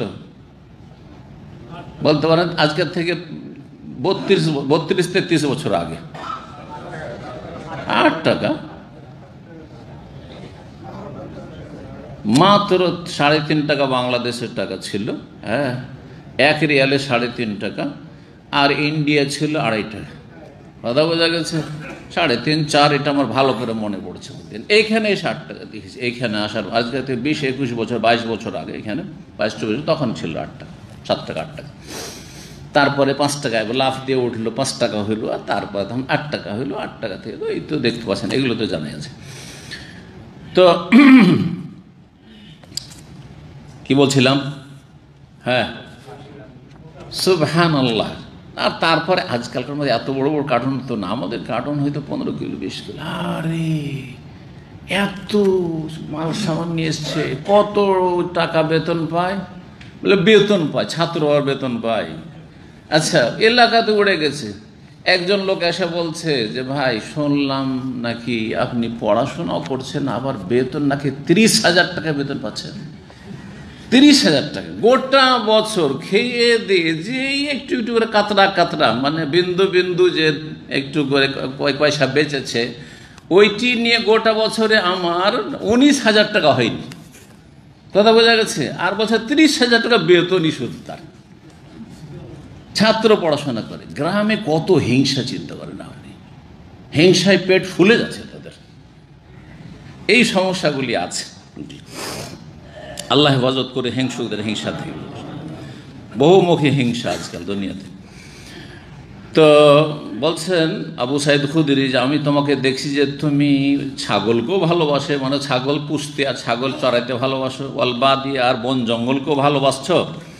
তো ফায়জা কুন্তাফি গানামিকা, যখন তুমি ছাগল নিয়ে মাঠে ময়দানে থাকবে, আও বাদিয়া থেকে অথবা বন জঙ্গলে থাকবে, ফাআযান তালি সলাতে, সলাতের আজান দিও, আজান দেবে তুমি। আজান দিলে ফায়দা কি? যখন আজান দেবে ফারফা সাওতাকা বিন্নিদায়ে, তুমি এটা মনে করিও না যে আমি তো একাই বকরি চড়াচ্ছি, আর তো কেউ নেই মুসল্লি, আজান তো দিলাম, তো আস্তে দিয়ে দিই একটু, কে শুনবে আর কি আসবে, কেউ তো আসান নেই, তাহলে একটু আস্তে করে আজানটা দিয়ে দিই। অনেকে কিন্তু যে এই আজানের উপর আমল করে, মাঠে ঘাটে আজান দিচ্ছেন, কেউ মাঝরাতে আছে আজান দিচ্ছেন, কেউ তো নেই, যে আস্তে করে দিয়ে দিই, আল্লাহু আকবার আল্লাহু আকবার আল্লাহু আকবার আল্লাহু আকবার। না না, জোরে দেন আজান, জোরে দেন, এটা হচ্ছে সুন্নাত। আজান সম্পর্কে আবু সাইদ খুদরি শিখাচ্ছেন, তুমি ফারফা সাওতাকা বিন্নিদা, উচ্চ স্বরে জোরে আজান দাও। অথচ কোনো মুসাল্লির নাই, বনে জঙ্গলে মাঠে ঘাটে মরুভূমিতে বেদুইন এলাকায়। কেন? ফায়দা কি? আরে মুসল্লি না আসুক, ফায়দা শোনো। ফাইন্নাহু লা ইয়াসমা মাদা সাওতিল মুয়াজ্জিনি জিন্নুন ওয়ালা ইনসুন ওয়ালা শাইউন ইল্লা শাহিদা লাহু ইয়াউমাল কিয়ামাহ। সেই দিন যে তুমি আজান দিচ্ছ, বা যে কোনো সময় যে আজান দিচ্ছ, আজানের আওয়াজ কোনো জিন শুনলো, কোনো মানুষ শুনলো, অন্য কোনো কিছু শুনলো, তার মানে গাছ পাল্লা, তারপরে পাথর ইত্যাদি যা কিছু শুনলো, নবী সাল্লাল্লাহু আলাইহি ওয়াসাল্লাম বলছেন যে ফাইন্নাহু লা ইয়াসমাউ মাদা সাওতিল মুয়াজ্জিন, মুয়াজ্জিনের আওয়াজ শুনলো জিন, না হয় মানুষ, না হয় কোনো কিছু, অন্য রিওয়ায়াতে হাজারুন সাজারুন, পাথর গাছপালা, ইল্লা শাহিদা লাহু ইয়াউমাল কিয়ামা, কিয়ামতের দিনে মুয়াজ্জিনের পক্ষে সাক্ষী দেবে আল্লাহর সামনে যে আল্লাহ এই লোকটি আজান দিয়েছিল, আমি আজান শুনেছিলাম, সাক্ষী হয়ে যাবে। জি, এটা তো আবু সাইদ খুদরি রাদিয়াল্লাহু তাআলা বললেন, তাহলে তো হাদিস নবী সাল্লাল্লাহু আলাইহি ওয়াসাল্লামের হইল না। সেই জন্য ক্লিয়ার করে দিচ্ছেন, আবু সাইদ খুদরি বলছেন সামিতুহু মিন রাসূলিল্লাহ সাল্লাল্লাহু আলাইহি ওয়াসাল্লাম, আমি রাসূলুল্লাহ সাল্লাল্লাহু আলাইহি ওয়াসাল্লামকে এই কথা বলতে শুনেছি। জি, তো আজানের ফজিলত পেলেন না পেলেন না? জি। 6 নম্বর অধ্যায় বলছে বাবু মা ইউহকানু বিল আযানি মিনাদ দামা। এই অধ্যায় হচ্ছে আজানের কারণে রক্তপাত বন্ধ করে দেওয়া হবে, যুদ্ধ বন্ধ করে দেওয়া। আজান যদি কোনো এলাকায় শুনতে পাওয়া যায় আর যুদ্ধের পরিস্থিতিও থাকে, কিন্তু যে এলাকায় যুদ্ধ চলছে, কাফেরদের সাথে জেহাদ চলছে, সে এলাকায় যদি আজান শোনা যায়, তাহলে সে এলাকায় আক্রমণ কি করতে হবে? বন্ধ করতে হবে। খাইবারের যুদ্ধে নবী সাল্লাল্লাহু আলাইহি ওয়াসাল্লাম তাই করেছিলেন। তাহলে আজান কত গুরুত্ব, এটাও আজানের একটা ফজিলত, যে আজানের মাধ্যমে মানুষের জান মাল ধন সম্পদ ছেলে মেয়ে পরিবার পরিজন সুরক্ষিত হয় দুনিয়ার অনিষ্ট থেকে। জি, আজান দিয়েছেন তার মানে মুসলিম, তার সুতরাং এইখানে আর জিহাদ নেই। যখন জিহাদের পরিস্থিতি থাকবে, আর জিহাদের সিদ্ধান্ত কে নেবে? সরকার, পাবলিক নয়, কোনো মুফতি নয়, কোনো মোল্লা নয়, কোনো সংগঠনের নেতা নয়, আমিরে জামাত নয়। কথা বুঝতে পেরেছেন না? যে ঘোষণা করে দিল আপনার হুজুর আর পীর সাহেব, ঘোষণা করে দিল রাস্তায় কালকে নামো, একবারে সব কিছু বন্ধ করে দাও, গাড়ি চলতে দেওয়া হবে না, তো এই বিক্ষোভ করতে হবে, আর মনে করি এটি জিহাদ। না না না, এগুলো জিহাদ না, এগুলো ফাসাদ, এগুলো ফাসাদ। জি, তো জিহাদের সিদ্ধান্ত প্রথম কথা সরকার নেবে, আর তারপর জিহাদ হবে হারবি কাফেরদের সাথে, জিম্মিদের সাথেও না, মুস্তামান যারা নিরাপত্তা হাসিল করেছে তাদের সাথে না, যারা শান্তি চুক্তির ভিত্তিতে দেশে বসবাস করছে তাদের সাথে নয়। অমুসলিম দেশে হোক অথবা মুসলিম দেশে হোক, প্রবাসী এখানে অমুসলিম আছে সৌদি আরবে, তারা সুরক্ষিত না? সুরক্ষিত ইসলাম, কারণ তাদেরকে কি করা হয়েছে? নিরাপত্তা দেওয়া হয়েছে, নিরাপত্তা তাদের নিশ্চিত করা হয়েছে সরকারের পক্ষ থেকে। সুতরাং আপনার আমার কারো জন্য জায়েজ নয় যে তাদের উপর কোনো রকমের হস্তক্ষেপ করবে। তাহলে হারবি কাফের কাকে বলা হয়? হারবি মানে হার মানে যুদ্ধ, যারা মুসলিমদের বিরুদ্ধে, ইসলামের বিরুদ্ধে যুদ্ধ বাঁধিয়ে রেখেছে। মুসলিম পেলে মারে, কেউ ইসলাম গ্রহণ করলে মারে, আর তারপরে আপনার ইসলাম মুসলিমকে তারা আল্লাহর জমিনে থাকতে দিতে চায় না, তখন সরকার সিদ্ধান্ত নেবে। পাবলিক নয়, পাবলিকদের নেতারাও নয়, বরং যে শাসক গোষ্ঠী রয়েছে এবং দেশের প্রধান রয়েছে তিনি সিদ্ধান্ত নেবেন, যদি তাতে কল্যাণ মনে করেন। জি, আল্লাহ বুঝার তৌফিক দান করুন। আবেগী জেহাদ আজকাল রয়েছে, আসল জেহাদ নেই। আবেগী জেহাদ ইসলামে নেই। জেহাদ আছে কোরআন সুন্নাহ মোতাবেক, যখন প্রয়োজন হবে সরকার সিদ্ধান্ত নেবে। জি,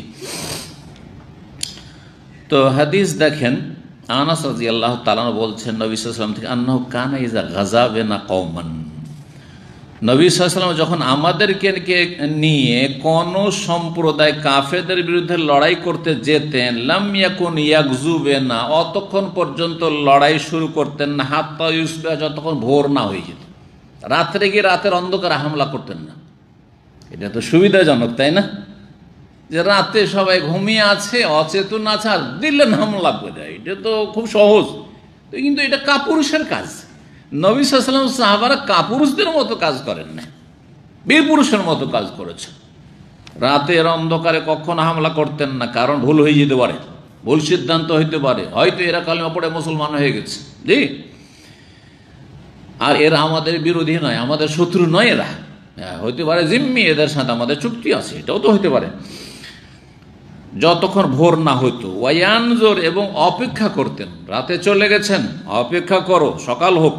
ফাইজা সামি আজানান, যখন ফজর আজান শুনতে পেতেন, কাফফা আনহুম, তখন বিরত হইতেন। এই এলাকা আজান হয়েছে, তা মুসলিমেরা, হ্যাঁ ইসলাম আছে এই এলাকা। ওয়াইল্লাম ইয়াসমা আজানান, ফজর হয়ে গেল, সূর্য উঠে গেল, আজান যখন শুনলেন না, আগার আলিম, তখন তাদের ওপর আক্রমণ করতেন রাসূলুল্লাহ সাল্লাল্লাহু আলাইহি ওয়াসাল্লাম, বা করতে বলতেন। কালা, বলছেন বর্ণনাকারী, আনাস, ফাখারাজনা ইলা খাইবার, আমরা খাইবার উদ্দেশ্যে রওনা হইলাম। ঠান্ডা বেশি লাগে না? ঠান্ডা লাগলে একটা এসি বন্ধ করে দেন, পিছনটা বন্ধ করে দেন, না এটা একটা বন্ধ করেন।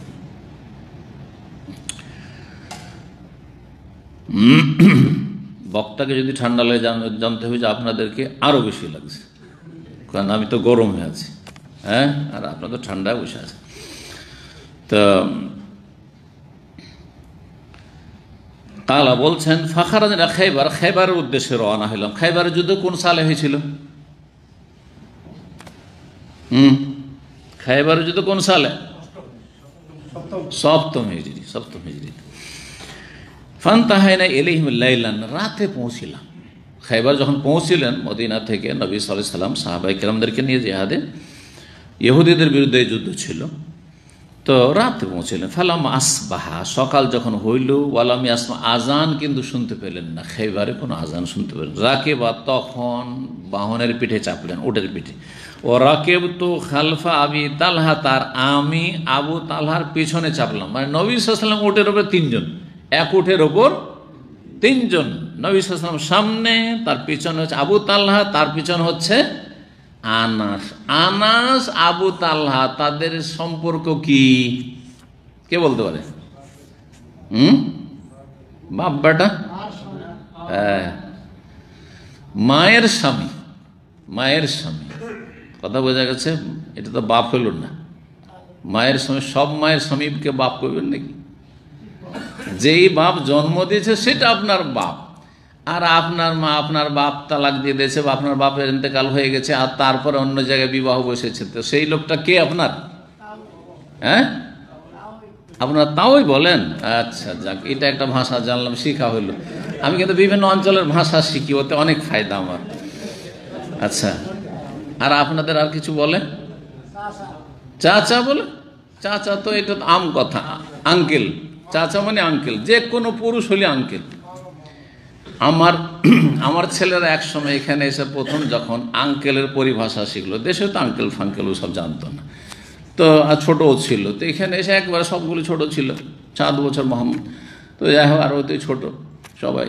তো একদিন গেটে এসছে, তো ওর চাচা এসছে আর কি, চাচা আমার ভাই, কোনো একসময় কয়েক ভাই ছিল, তো এসছে, তো বলছি ও তোমার আঙ্কেল? বলছে না আব্বু, আঙ্কেল না, হ্যাঁ চাচা এসছে।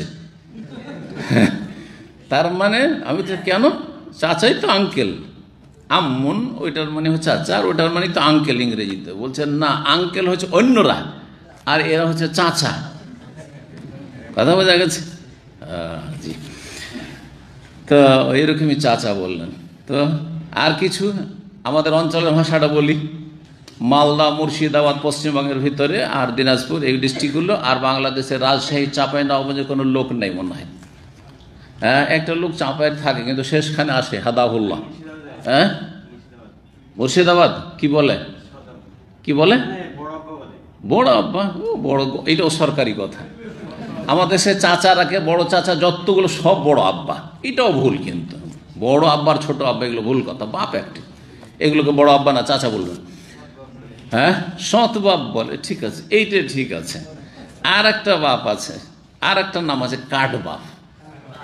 এই কেন, রহস্যটা কি? আমাদের অঞ্চলে কাঠবাপ নামটা কেন পড়েছে? কাঠ মানে এমন গাছ, যেই গাছটা শুকিয়ে গেছে, যেই গাছের রস ফস নেই, সেটা হচ্ছে কাঠ। ঠিক তেমন এই বাপ এমন বাপ যার দয়া মায়া নাই, ও আমার বাপকে বিয়ে করেছে সেই জন্য। কথা বলছে, ওর রস ফস নেই, মায়া মমতা নেই, ইল্লা মাশা আল্লাহ, ইল্লা মাশা, ব্যতিক্রম কিছু আছে। তো মুরব্বীরা আগের যুগে যে এইসব নামটাম রেখেছে, ওরও কিছু রহস্য আছে। জি। তো যাই হোক, কি বলছিলাম, কাঠ বাপ বা সৎ বাপ ছিল আবু তালহা। জি। ওয়াইন্না কাদামি লাতামাস্সু কাদামান নবী, আমার পা নবী সাল্লাল্লাহু আলাইহি ওয়াসাল্লামের পা ছুঁইছিল, পায়ে লাগছিল। মোটর সাইকেলে যদি হোন্ডাতে 2-3 জন বসে থাকেন, সামনে যে আছে ওর পায়ে পা লাগবে না? ঠিক ওই রকমই আজকালকার হোন্ডাতে বসা, বাইকে বসা, আর ওই নবী সাল্লাল্লাহু আলাইহি ওয়াসাল্লামের আমলে বা উটের আমলে উটের পিঠে 2-3 জন বসা, তো আনাস পিছন দিকটা ছোট বলছে আমার পাটা সামনে দিয়ে নবী সাল্লাল্লাহু আলাইহি ওয়াসাল্লামের পাকে ছুঁইছে। এটা তো বড় বিয়াদবি হয়ে গেল। আমাদের সমাজে যদি কাউকে একটু লেগে যায়, পা লেগে যায়, তাহলে কি হবে তখন? এক বেদাত, এটা বেদাত। এই যে কপাল ছুঁয়ে সালাম করা, পা ছুঁয়ে কপালে দাও, এটি একটি বেদাত, এটি জায়েজ নাই। বলতে পারেন দুঃখিত, মাফ করবেন, খেয়াল করিনি, সেটা আলাদা কথা। আর তারপরে ইচ্ছাকৃত না হয়, উপায় নেই, পা ওইদিকে রাখতে গিয়ে পায়ে পা লাগছে, হোন্ডাতে চড়তে গিয়ে বাপের সাথে চড়েছেন, অসুবিধা কি? চাচার সাথে চড়েছেন, শ্বশুরের সাথে চড়েছেন, অসুবিধে, কোনো অসুবিধা নেই। আপনি ইচ্ছা করে তাকে লাথি মারছেন না, পা লাগাচ্ছেন না। ঠিক ওই রকমই হয়েছে, তার পা ছুঁয়ে যাচ্ছিল নবী সাল্লাল্লাহু আলাইহি সাল্লামের পায়ে আমার পা। কাল ফাখারাজু ইলাইনা, ইহুদিরা তখন সকালবেলা বেরিয়েছে, আমরা বাইরে গিয়ে কিন্তু প্রস্তুত হয়ে আছি লড়াই করার জন্য। তারা বেরিয়েছে মাকাতেলহিম ওয়া মাসাহিম, তাদের কাস্তে কোদাল নিয়ে। মাকাতেল মিকতাল বহু বচন, এর মানে হচ্ছে কাস্তে, কাস্তে বুঝেন তো? হ্যাঁ, অনেক এলাকাতে কাইচা, কাইচা বলে। জি, কাস্তে, কাঁচি, এক এক অঞ্চলে এক এক রকম। জি হ্যাঁ, কাস্তে আসলে শুদ্ধ ভাষা। অমাসাহিহিম, মিসহা মানে হচ্ছে কোদাল। তো যেসব মানে কৃষি যন্ত্রপাতি, এক কথায় কৃষি কাজের যেসব যন্ত্রপাতি রয়েছে, এগুলো নিয়ে, কোদাল টোদাল এই সেই নিয়ে, এইসব নিয়ে বেরিয়েছে তারা মাঠে। তারা জমি জায়গায় যেহেতু তাদের ছিল, আর খেবারে খেজুর বাগানও আছে। ফালাম্মা রাআউন নবী, যখন তারা নবী সাল্লাল্লাহু আলাইহি ওয়াসাল্লামকে দেখতে পেয়েছে, কালু, ইহুদিরা বলে উঠেছে, মুহাম্মাদুন ওয়াল্লাহ, আল্লাহর কসম, মুহাম্মদ চলে এসছে, ওয়াল খামিস, এবং তার সাথে সেনাবাহিনী চলে এসছে। খামিস মানে হচ্ছে সেনাবাহিনী। খামিস কেন বলে? খামিস খামসা থেকে, খামসা মানে পাঁচ। তো সেনাবাহিনীতে 5টি অংশ থাকে, এর আগে বলেছি সেনাবাহিনীতে কি থাকে, 5টি অংশ থাকে। মোকাদ্দমা সামনের দিকে, আর আর হ্যাঁ ডানে বামে, মাইমানা মাইসা। মোকাদ্দমা সামনের দিকে হলো, মাইমানা মাইসারা, মাইমানা ডান দিকে আর মাইসারা। আর কালব হচ্ছে এই মাঝখানে, কালব মানে হার্ট, পেছনে মিডিলে থাকে একদল সেনাবাহিনী। আর পেছন দিকে থাকে তারা সাপোর্ট, সামলাবার জন্য, পেছন দিক থেকে যেন হামলা না হয়, একে সাকা বলা হয়, যার পেছন থেকে যেন ধাক্কা দিয়ে নিয়ে আসছে। এখান থেকে হচ্ছে হ্যাঁ সাইক, ড্রাইভারকে সাইক বলা হচ্ছে বা সওয়াক বলা হচ্ছে। তো খামিস, সেনাবাহিনীকে খামিস বলা হইতো ওই যুগে। মোহাম্মদ সাল্লাল্লাহু আলাইহি ওয়াসাল্লাম এসে গেছেন ওয়াল খামিস, ওয়াল খামিসও পড়া যেতে পারে এবং এর অর্থ, যদি আরবি গ্রামার, এবং মোহাম্মদে এসেছে এবং কে এসেছে, তার সাথে সেনাবাহিনী এসেছে। আর ওয়াল খামিসাও পড়া যেতে পারে, এটা হচ্ছে মাফুলে মাহু। আরবি গ্রামার যারা জানেন, মাফুল কয় রকমের, কে বললো 5? ও মাশাআল্লাহ, বলতে পেরেছে কি, মাশাআল্লাহ। মাফুল 5 রকমের, তার মধ্যে একটা হচ্ছে মাফুলে মাহু। মাফুলে মাহু এখানে কিরকম, মোহাম্মদ মানে যা মোহাম্মদুন ওয়াল খামিসা, মানে মাল খামিস, মোহাম্মদ আগমন করেছে সেনাবাহিনী সহ, সেনা দল নিয়ে মোহাম্মদ এসে গেছে সাল্লাল্লাহু আলাইহি সাল্লাম। ভয় পেয়েছে তারা, আতঙ্কিত।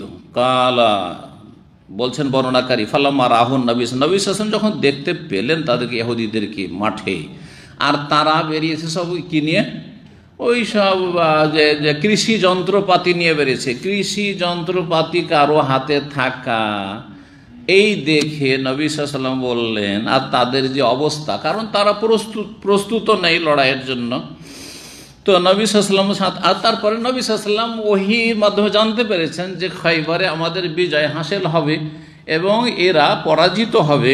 জি, তো বললেন নবী সাল্লাল্লাহু আলাইহি ওয়াসাল্লাম তাদেরকে দেখে, আল্লাহু আকবার, কি বললেন, আল্লাহু আকবার, এমন একটি বাক্য যেটা কাফেরদের অন্তরে, পাপীদের অন্তরে আতঙ্ক সৃষ্টি করে, ভীতি সঞ্চার করে, ভীতি সঞ্চার করে। আল্লাহু আকবার, এই জন্য তো শয়তান পালায়। হ্যাঁ, শয়তান তো সবচেয়ে বড় অপরাধ শিরক কুফরি করায়, শয়তান তো পাপ করায়, তাই না? তো শয়তান পালাই কেন? কারণ বরদাস্ত করতে পারেন আল্লাহ আকবরের আওয়াজ, আজান ইকামতের আওয়াজ। আল্লাহু আকবার, আল্লাহু আকবার 3 বার করে বলেছেন। খারেবাত খাইবার, খাইবার বিরান হয়েছে, আজকে খাইবার বিরান হবে, মানে খাইবারের যে নেতৃত্ব রয়েছে ইহুদিদের, এই নেতৃত্ব বিরান হবে, তাদের পতন ঘটবে। ইন্না ইযা নাযালনা বিসাহাতি কওমিন, নিঃসন্দেহে যখন আমরা কোন জাতির, কোন সম্প্রদায়ের উঠানে অবতরণ করি, ফাসা সাবাহুল মুনজারিন, তখন যাদেরকে সতর্ক সাবধান করা হয়েছে, যেই জাতিকে তারা সতর্ক সাবধান হয়নি জাহান্নামের আযাব থেকে, যারা কালিমা পড়েনি, ইসলাম গ্রহণ করেনি, তাদের ভোরটি, সকালটি বড়ই মন্দ হয়ে পড়ে, বড় মন্দ হয়, মানে তাদের পরিণাম খুব খারাপ হয়, তাদের পরিণাম খুব খারাপ হয়। এখানেই আজকের আলোচনা শেষ করছি। আল্লাহ রাব্বুল আলামিন যেন আমাদের নেক আমলের তৌফিক দান করেন, ভুল ত্রুটি মাফ করেন। ওয়া সাল্লাল্লাহু সাল্লাম আলা নবিয়ানা মুহাম্মদ ওয়া আলা আলিহি ওয়া সাহবিহি আজমাইন। আজকে